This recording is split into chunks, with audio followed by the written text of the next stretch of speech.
दोस्तों Jayaprakash power ventures limited की बात करें स्टॉक के अंदर आज भी गिरावट हुई। अब आप ये देख ही सकते हो कि ये गिरावट हो रही है प्योरली प्रॉफिट बुकिंग की वजह से। स्टॉक लगातार दौड़ा था और ऐसे में आप देखो गिरावट तो होनी थी। यहाँ पे स्टॉक एक्सचेंज ने क्लेरिफिकेशन मांगा था जेपी पावर से कि ये जो लगातार वॉल्यूम बढ़ रहा है और इसके पीछे वजह क्या है। तो क्लेरिफिकेशन भी आ चुका है। जेपी पावर का क्या कहना है इस पूरे मामले में उसको समझने की कोशिश करेंगे इस वीडियो के माध्यम से। इसके अलावा जयप्रकाश पावर वेंचर्स लिमिटेड को एएसएम लिस्ट में भी शामिल कर दिया गया है, यानी एडिशनल सर्विलेंस मेजर के ऊपर रखा गया है। और ये जो लगातार जो वॉल्यूम बढ़ रहा है उसकी निगरानी की जाएगी, क्या कुछ गलत तो नहीं हो रहा है। दूसरी तरफ देखें तो यहाँ पे अदानी ग्रुप ने पेच फंसा दिया है। लैंडर्स के लिए मुसीबत खड़ी हुई है क्योंकि ये जो डील हो रही है आप देखें उसमें अदानी की जो एक अनकंडीशनल जो उन्होंने ऑफर रखी है उसने पूरा मामला ही एक तरह से पेचीदा बना दिया है। तो पूरा मामला क्या उसको समझने की कोशिश करेंगे इस वीडियो के माध्यम से। लेकिन फ्रेंड्स उससे पहले अगर आप पहली बार हमारे चैनल पे आए तो चैनल को सब्सक्राइब कर दीजिए, एक बेल आइकॉन दबा दीजिए ताकि जब भी नया वीडियो बने पहला नोटिफिकेशन आपको मिले। वीडियो पसंद आए तो लाइक से जरूर कीजिए। चलो फ्रेंड्स वीडियो स्टार्ट करते हैं। मैं हूँ आपका दोस्त एस बी दवे और हमारे अपने चैनल ऑनलाइन कमाई में आपका बहुत बहुत स्वागत है। तो सबसे पहले जयप्रकाश पावर वेंचर्स लिमिटेड के कारोबार की बात करें तो देख सकते हो कि 23.75 पर आज क्लोजिंग देखने को मिली, जहाँ पे 3.10% की देख सकते हो गिरावट हुई। तो पिछले 2-3 दिन से लगातार गिरावट हुई, 27 का ही बना के स्टॉक आ गया अब वहाँ पे नीचे। वैसे इंट्राडे में इसमें कुछ हल्की सी तेजी भी बनी थी क्योंकि 24.93 तक गया था कल की क्लोजिंग से ऊपर जो 24.51 के आसपास थी, लेकिन प्रॉफिट बुकिंग इसमें हावी हो गई। तो खरीदारी भी हो रही है, ऐसा नहीं है कि अब धीरे धीरे यहाँ से माहौल बदलने लगा है, कुछ खरीदारी भी शुरू हुई है। मतलब जल्द ही यहाँ पे गिरावट थमती हुई दिखाई दे सकती है। 1 मंथ का जो ये वॉल्यूम हुआ था 29 करोड़ का 1 मंथ के हिसाब से, और आप देख सकते हो कि 7 करोड़ की डिलीवरी उठाई गई थी। बात करें 1 वीक की तो यहाँ पे 62 करोड़ का वॉल्यूम हुआ था ज़बरदस्त और सामने 14 करोड़ की डिलीवरी उठाई गई थी। कल 53 करोड़ का ज़बरदस्त वॉल्यूम हुआ और 19 करोड़ का डिलीवरी बेस काम हुआ, यानी वॉल्यूम लगातार बढ़ रहा था। आज वॉल्यूम में थोड़ा सा ठहराव सा आ गया, आज वॉल्यूम थोड़ा कम हुआ, आज 38 करोड़ के आसपास वॉल्यूम हुआ, लेकिन वॉल्यूम लगातार बढ़ रहा है। पूरे बाजार में वॉल्यूम के मामले आज भी जेपी पावर नंबर 2 पे था। नंबर 1 पे वोडाफोन आइडिया था। वोडाफोन आइडिया में अच्छी तेजी बनी, इसके पीछे कुछ बड़े रीजन है। अगर आपको जानना है तो वोडाफोन आइडिया का वीडियो इससे पहले हमारा बन चुका है, जाके आप जरूर देखें। वोडाफोन आइडिया के अंदर क्या संभावना बन रही है, कुछ पॉजिटिव बातें हैं जो इशारा करें कि वोडाफोन आइडिया आने वाले इसमें बेहतर कर सकते हो। आपको वीडियो जाके जरूर देखना चाहिए। अब यहाँ पे देखो कि जयप्रकाश पावर वेंचर्स लिमिटेड को नोटिस के माध्यम से जवाब मांगा गया था दोनों एक्सचेंज से, और अब इसका जवाब क्लेरिफिकेशन है वो जयप्रकाश पावर वेंचर्स लिमिटेड ने दे दिया है कि जो प्राइस मूवमेंट हो रहा है उसके पीछे की वजह। तो ये देख लो कि इस समय अगर आप देखें तो ये एनएससी की तरफ से एक लेटर भेजा गया था कि भाई ये 15 जुलाई 2025 को कि आपके जो प्राइस मूवमेंट देखने को मिल रहा है, जो वॉल्यूम बढ़ रहा है उसके पीछे वजह क्या है। तो आप देख सकते हो कि यहाँ पे कंपनी की तरफ से कहा गया है कि इस समय हमारे पास कोई भी अनपब्लिश प्राइस सेंसिटिव इन्फॉर्मेशन नहीं है, और दूसरी ऐसी कोई भी पेंडिंग अनाउंसमेंट भी नहीं है और न कोई डेवलपमेंट है, और इस समय कोई भी ऐसी हमारी तरफ से कोई बातचीत नहीं हो रही है जिसकी वजह से ये प्राइस का मूवमेंट देखने को मिले। तो ये जो वॉल्यूम बढ़ रहा है या फिर प्राइस में अप डाउन देखने को मिल रही है, इसमें कोई भी ऐसा इवेंट नहीं है, और अगर कोई इवेंट होगा तो उसकी जानकारी हम समय पर दे देते हैं, तुरंत ही एक्सचेंज को जानकारी देते हैं। हम अपनी तरफ से किसी बात को रखते नहीं है पेंडिंग। तो वो हमारी तरफ से जो भी एक्सचेंज को जानकारी देनी थी, रेगुलेटरी इन्फॉर्मेशन, वो हम दे चुके हैं, तो अलग से कुछ दें।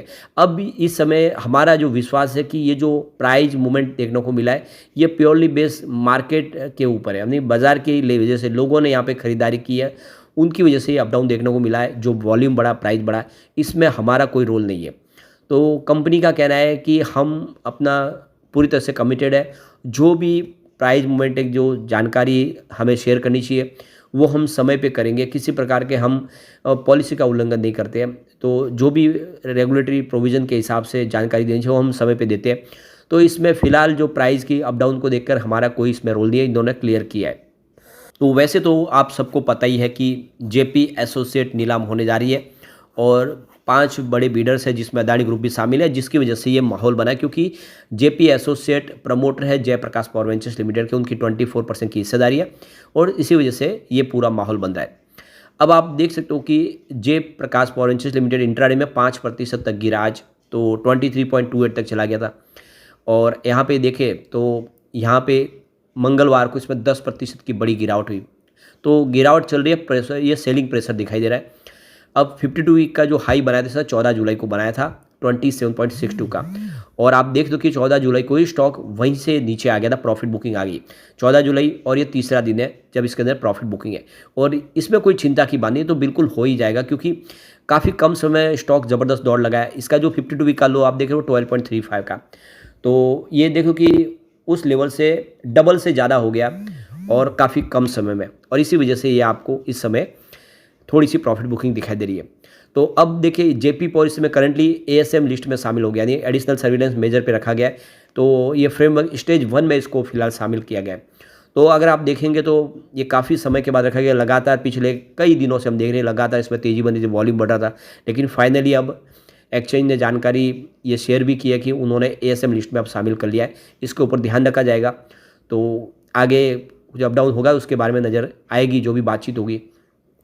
फिलहाल अगर आप देखें तो स्टॉक यहाँ पे अब यहाँ से गिरावट थोड़ी सी रुकती हुई दिखाई देगी। आज के जो सिग्नल, जो वॉल्यूम कम हुआ और जिस तरह से खरीदारी लौट के आई ऊपर के, आज इंट्राडे में जो कल के प्राइस के ऊपर गया, तो ये सारे सिग्नल ये इशारा करेंगे बड़ी गिरावट अब थमती हुई दिखाई देगी और फिर से माहौल पॉजिटिव होता वो दिखाई देगा।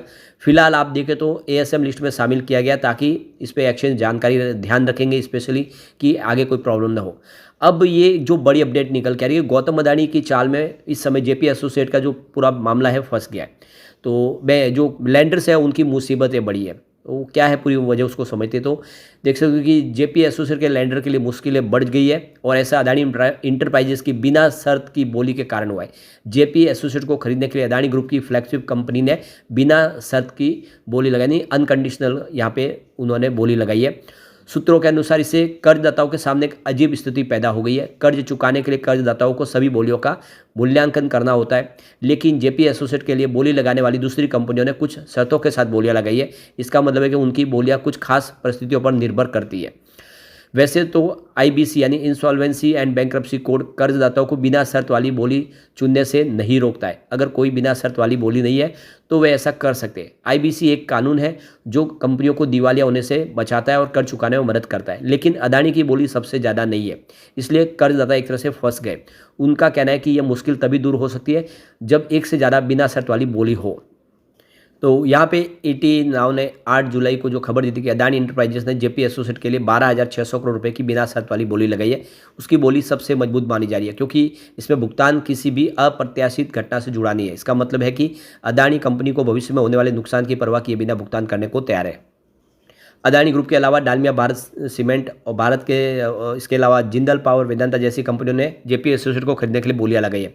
सूत्रों के अनुसार उनकी बोलियों में एक शर्त है, यह शर्त जमीन के विवाद के समाधान से जुड़ी है। इसका मतलब है कि वे तभी भुगतान करेंगे जब जमीन का विवाद सुलझ जाएगा। ज़्यादातर बोलीकर्ताओं ने 12,000 करोड़ से लेकर 14,000 करोड़ की बोलियां लगाई है। इसमें बड़ी बोली है वो डालमिया भारत की है, लेकिन उन्होंने शर्त जोड़ दी है। तो सूत्रों के अनुसार कर्जदाता इस सप्ताह बोली लगाने वाले से उनकी बोलियों में शामिल शर्तों के बारे में स्पष्टीकरण मांग सकते हैं। वे जानना चाहते हैं कि ये शर्तें क्या है, उनका क्या मतलब है। अगर ये मुश्किल हल हो जाती है तो कर्जदाता एक चैलेंज ऑक्शन पर विचार कर रहे हैं। इसमें इलेक्ट्रॉनिक तरीके से बोलियां लगाई जाएगी। वे स्विच चैलेंज मेथड भी चुन सकते हैं। इसमें सबसे ऊंची बोली को नीलामी के लिए आधार मूल्य माना जाएगा। तो national asset reconstruction company JP associate के कर्जदाताओं का प्रतिनिधित्व करती है। उसने ईमेल के जरिए पूछे गए सवालों का जवाब नहीं दिया है। Adani enterprises, Jindal power, Dalmia cement और वेदांता ने भी सवालों का जवाब नहीं दिया है। जेपी एसोसिएट के लिए समाधान योजनाएं जून के आखिरी सप्ताह में सौंपी गई थी। इसके बाद कंपनी के कर्जदाताओं की योजनाओं की समीक्षा के लिए 2 बार मिल चुके। वे तय करने की कोशिश करें कि कौन सी योजना सबसे अच्छी है और कंपनी को कर्ज से बाहर निकालने में मदद कर सकती है। तो देखना होगा कि क्या अदानी ग्रुप की बोली को स्वीकार करते या फिर कोई और, लेकिन फिलहाल पेच फंसा हुआ है, लेकिन जल्दी इसका निपटारा भी होगा और नया प्रमोटर मिल जाएगा जेपी पावर को। लेकिन फ्रेंड्स, कोई भी इन्वेस्टमेंट करने से पहले अपने फाइनेंशियल एडवाइजर से एडवाइस ले ले या अपना खुद का रिसर्च करें, क्योंकि मैंने वीडियो आपके एजुकेशनल पर्पज़ के लिए ही बनाया। वीडियो पसंद आए तो लाइक से जरूर कीजिए और चैनल को सब्सक्राइब कर दीजिए। Thank you friends.